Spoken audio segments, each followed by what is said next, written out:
안녕하세요. 따뜻한 대체의학 건강 멘토 정원경입니다. 어제는 이승규 작가님과 함께 이승규 작가님의 만성 B형 간염 극복기에 대해서 이야기를 나누어 보았는데요. 오늘은 만성 B형 간염 논문을 한번 살펴보기로 하겠습니다. 현재 제가 나중에 이제 또 올리겠지만, 이제 기사, 그러니까 만성 B형 간염에 어떤 치료제, 항바이러스제를 가장 많이 사용하고 있는지, 그런 기사가 난 게 있는데요. 거기에서 이제 엔테카비오하고 테노포비오가 가장 많이 사용되는 걸로 나와 있는데, 이 논문은 2015년에 그 가톨릭 대학교 의과대학 내과학 교실 김창욱 씨가 쓴 거예요.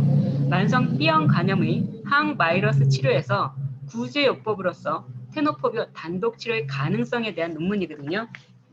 여기에 보면 B형 간염 바이러스에 대한 경구용 항바이러스 제제가 개발되어 1999년부터 우리나라에서 라미부딘이 사용된 이후 만성 B형 간염의 치료는 획기적 발전을 이루었다. 이 말은 뭐냐면 처음에 그러니까 그 라미부딘 1999년도에 라미부딘이라는 항경구용 바이러스제가 처음 나왔어요. 그 전에는 이제 인터페론이라는 이제 주사제가 이제 사용이 되었거든요. 그것도 논문에 있어요.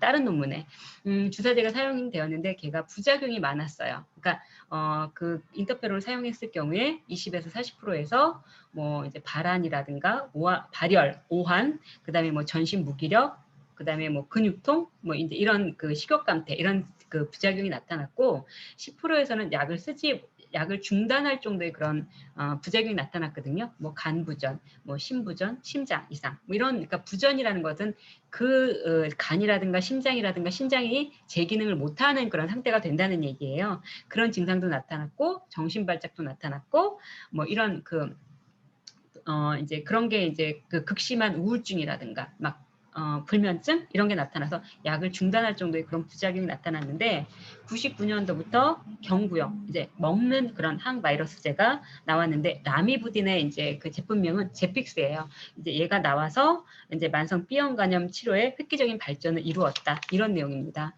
초기 B형 간염 바이러스 제제인 라미부딘에 대한 내성은 매우 심각했다. 그러니까 내성이 뭐냐면 돌연변이 바이러스가 만들어지는 거예요. 그러니까 라미부딘을 복용했는데 이제 B형 간염 바이러스 DNA, 그러니까 HBV라는 게 B형 간염 바이러스 DNA거든요. 얘를 억제해야 되는데 걔가 억제가 안 되는 거예요. 내성이 생겨서 돌연변이 바이러스가 생겼으니까 그거를 제어할 수 있는, 억제할 수 있는 그런 약물을 또 넣어줘야 되거든요.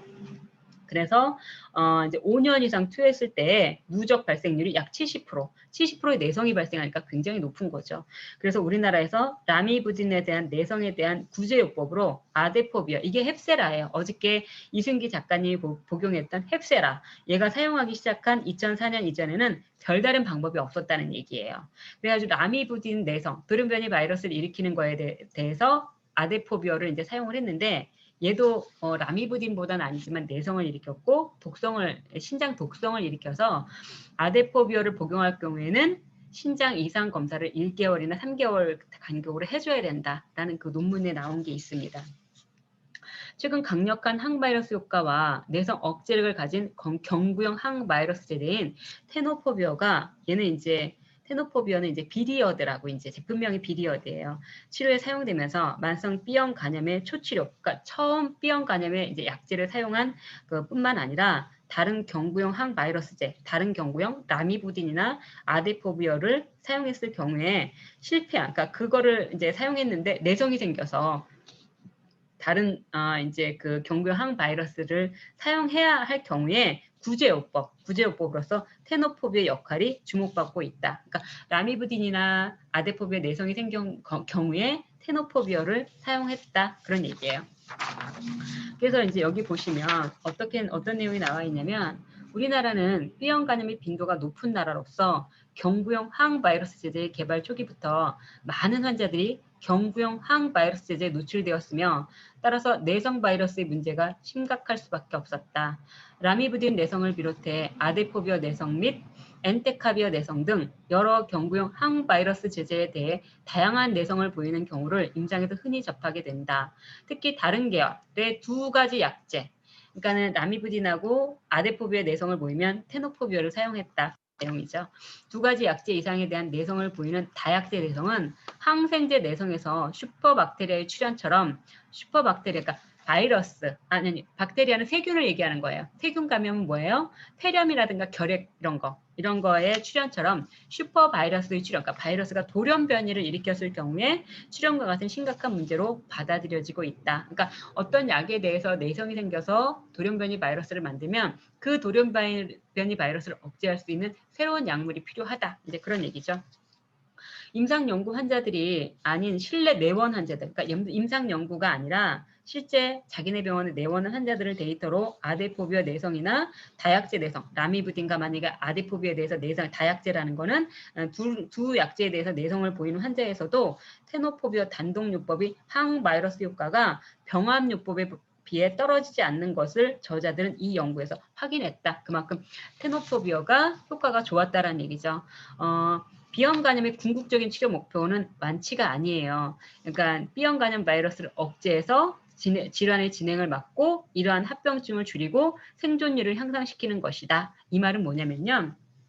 B형 간염을 갖다 완치시키려면 B형 간염을 이제 일으키는 그런 표면 항원이 완전히 제거가 돼야 돼요. HBsAg라는 표면 항원이라는 그게 완전히 제거가 돼야 되는데 그거를 제거하는 게 만약에 항바이러스 치료를 1년 했을 경우에 100명 중에 1명이 될까 말까. 이 정도로 굉장히 어려워요. 그러니까 이제 그거는 이상적인 목표. 그러니까 B형 간염 치료의 이상적인 목표와 현실적인 목표가 있는데 이상적인 목표는 표면 항원을 제거해서 완전히 간경화라든가 간암으로부터 벗어나는 게 이상적인 목표인데 현실적인 목표는 그 표면 항원을 제거할 수가 없으니까 항바이러스제를 써서 간세포를 파괴하는 B형 간염 바이러스 DNA를 억제해요. 그래서 왜 간세포가 파괴되면 나오는 효소, 왜 GOT, GPT 수치 왜 검사하잖아요. 그거를 이제 GOT, GPT를 AST, ALT라고도 하거든요. 아스파테이트 트랜스 에머네이즈, 알라닌 트랜스 에머네이즈라고 하는데 ALT가 GPT예요. GPT. 그러니까 ALT 그러면 GPT구나 그렇게 이제 생각하시면 돼요. 그러면 이 ALT를 정상화를 만들어요. AST, ALT 정상 수치는 40유닛 이하예요. 근데 그렇게 정상치로 만들어서 간경화나 간암으로 진행되는 것을 막아서 합병증 및 사망률을 이제 감소시키는 게 지금 B형 간염의 현실적인 목표다. 이제 그렇게 보시면 돼요. 그러니까 제가 4개의 논문을 봤는데 4개의 논문에서 다 똑같이 뭐라고 하냐면 B형 간염 바이러스를 억제해서 그러니까 간질환, 만성간질환이 뭐냐면 간경화나 간암을 일으키는 주요 원인이 B형 간염 바이러스가 70에서 80%를 차지하고 C형 간염 바이러스가 10에서 15%를 차지하고 그다음에 뭐 알코올, 비만과 같은 그런 대사성 질환이거든요. 대사성 질환이라는 것은 여러분들도 잘 알다시피 뭐 고혈압, 당뇨 뭐 이런 거를 이제 대사성 질환이라고 하는데 이런 게 이제 B형 간염 이제 만성 간질환을 일으키는데 이제 일으키는 그런 주요 원인이다. 근데 가장 주요 원인이 B형 간염 바이러스인데 C형 간염 바이러스는 나중에 아주대학교 의사인가 저지가 그 유튜브에서 이제 그 의사분이 얘기하신 거에 의하면 C형 간염 바이러스는 항바이러스 제제를 써서 12주를 치료했을 때 완치가 된다고 해요. 그래서 C형 간염 바이러스는 완치예요. 근데 B형 간염 바이러스는 완치가 아니라 이 4개의 논문에서 똑같이 얘기하는 게 뭐냐면 B형 간염 바이러스 완치가 아니라 항바이러스제를 써서 표면 항원을 억제해서 그 ALT 수치를 정상화시켜서 간암 및 간경화로 진행되는 것을 막아서 합병증 및 사망률을 감소시켜서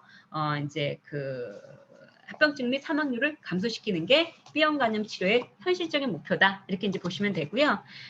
이제 이 논문은 이제 2017년 가천대학교 일반대학원 논문이에요. 여기 보시면 엔테카비어. 그러니까 가장 요즘에 많이 쓰고 있는 약제 테노포비어가 이제 비리어드고 엔테카비어는 바라크루즈라고 하거든요. 제가 나중에 이제 그 기사를 보여드리겠지만 B형 간염 연관 간경화에서 엔테카비어를 사용해서 엔테카비어라는 항바이러스제를 사용해서 혈청 알라닌 아미노 전달 효소 ALT예요. 알라닌 아스파테이트. 알라닌 트랜스 에머네이즈, 아스파테이트 트랜스 에머네이즈, AST, ALT의 정상화 간암 발생. 이제 이거거든요. 이제 2017년 논문이고요. 여기 보시면 이제 뭐라고 나와 있냐면 여기서 국문 초록에서 HBV B형 간염 바이러스 관련 강경화 환자에서 ETV가 뭐냐면 엔테카비어가 제품명이 바라크루드라 그랬죠. 개시 후 비정상적인 혈청 ALT 수치는 알라닌 트랜스 에머네이즈 GPT 수치는 간암 발생이 중요한 위험 인자이며 따라서 알라닌 트랜스 에머네이즈 ALT 신속한 정상화는 B형 간염 바이러스와 관련 강경변 환자에서 간세포암 발생의 위험을 낮출 수 있다. 이 말은 뭐예요? 아까하고 똑같은 얘기예요. B형 간염 바이러스를 그러니까 항바이러스제를 써서 B형 간염 바이러스를 억제해서 ALT 수치를 정상화시켜서 간암이나 강경화로 진행하는 것을 막자 그런 얘기예요. 서론에 보면은 B형 간염 바이러스는 간세포암이 가장 흔한 원인이다. 그래서 전 세계적으로 3억 5천 명이 만성 간염 상태인 것으로 예측한다. 이렇게 나와 있고요. 그래서 여기서도 뭐라고 또 얘기하냐면 간암 발생 위험도는 혈청 B형 간염 바이러스 DNA 수치가 높거나 알라닌 아미노 전이어서 ALT 수치가 높은 환자에서 증가하는 것으로 알려져 있다. 이렇게 나와 있어요. 따라서 항바이러스 치료제에 의해서 B형 간염 바이러스 DNA와 ALT가 효과적으로 억제되면 간암 발생 위험이 감소할 것으로 추정된다. 이렇게 나와 있습니다. 그래서 이제 이제 4개의 대학병원에서 2007년 3월부터 2013년 12월까지 최소 1년간 엔테카비오로 초치료 시행받은 B형 간염 바이러스 관련 강경변 환자 총 675명을 대상으로 해서 연구를 진행한 거예요. 그래가지고 이제 이제 만약에 간염 검사를 할 때 어떤 검사를 하냐, 이러면 혈액 검사하고 초음파 검사하고 이런 내용이 나와 있는 거고요. 엔테카비올 썼을 때 어떤 이제 결론이 어떤 증상이 나타나고 이런 그 내용이 나온 그런 논문이에요. 그래서 왜 여러분 잘 아시잖아요. 간 검사할 때 우리 왜 종합검진 받아도 저도 이제 그 ALT, GOT, GPT 수치 나온 거 있거든요. 이제 그런 듯이 간 기능 검사를 하면은 총 단백 검사, 그다음에 알부민 검사, 그다음에 빌리루빈 검사, 그다음에 GOT, GPT, 그다음에 ALP라고 그래가지고 알카라인 포스파제라는 그런 검사들 쭉 나온 그런 수치가 있어요. 이제 그런 수치들 이제 검사한다. 이제 이렇게 보시면 되고 간 기능 검사할 때 이제 이렇게 유튜브 같은 거 보시면은 의사들이 초음파 검사, 그다음에 혈액 검사, 이제 CT 이런 얘기 하시죠. 이제 그런 거 검사한다고 생각하시면 돼요. 받아보신 분들은 다 아실 거고요. 여기에서 이 논문에서 결론은 뭐냐면 본 연구는 B형 간염 연관 강경화 환자에서 초기 ETV가 뭐냐면 엔테카비어예요. 치료 중 비정상적인 혈청 ALT, 그러니까 얘는 간세포가 파괴되면 이제 나오는 그런 수치잖아요. 효소 수치잖아요. 향후 간암 발생의 중요한 위험 요소임을 보여주었다.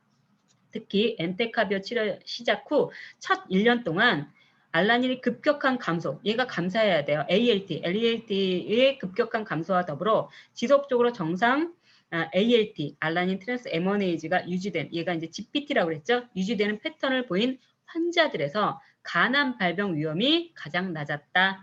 따라서 엔테카비오로 치료 중인 B형 간염 바이러스 관련 강경화 환자에서 간세포암 발생의 위험을 최소화하기 위해서는 알라닌 트랜스 에머네이즈 ALT가 신속히 감소되어 정상화되어 엔테카비어 치료 중 알라닌 트랜스 에머네이즈 ALT가 비정상적으로 나타나는 간암 발생을 주의 깊게 관찰해야 된다. 나중에 이 말이 뭐냐면 엔테카비어 치료 중에 간이 세포가 파괴되면서 이 효소 수치, ALT 수치가 증가를 한다는 건 뭐예요? 새로운 돌연변이 바이러스가 들어와서 간세포를 파괴하고 있어서 간경화나 간암으로 갈 수 있다는 거잖아요. 그러니까 만약에 ALT가 비정상적으로 올라간다면 이제 주의 깊게 살펴봐야 된다. 그런 얘기예요. 그러니까 ALT 수치에 따라서 질병이 달라질 수가 있는데 ALT 수치가 100에서 왔다 갔다 하면 만성 간염이라든가 지방간이라든가 간경화라든가 간암을 의심해 봐야 된다는 얘기예요. 그런 병에 걸렸다는 게 아니라 의심해 봐야 된다. 그러니까 지방간이 있으면 ALT 수치가 100에서 왔다 갔다 한다고 하거든요. 근데 지방간도 단순 지방간이냐 아니면은 염증이 있는 이제 지방간이냐 이제 또 이거에 따라 달라지고요.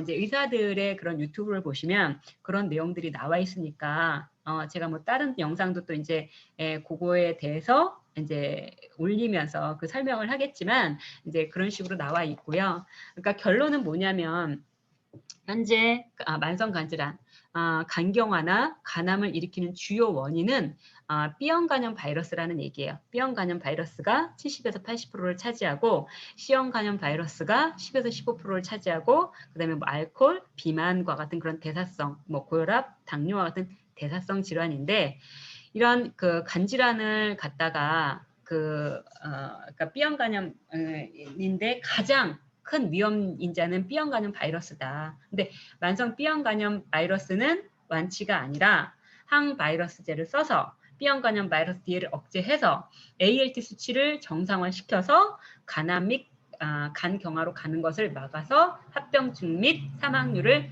감소시키는 것이다. 이렇게 생각하시면 될 것 같습니다. 여러분, 오늘은 B형 간염 논문에 대해서 한번 살펴보았고요. 여러분 지금까지 들어주셔서 감사합니다. 따뜻한 대체의학 건강 멘토 정은경이었습니다. 감사합니다.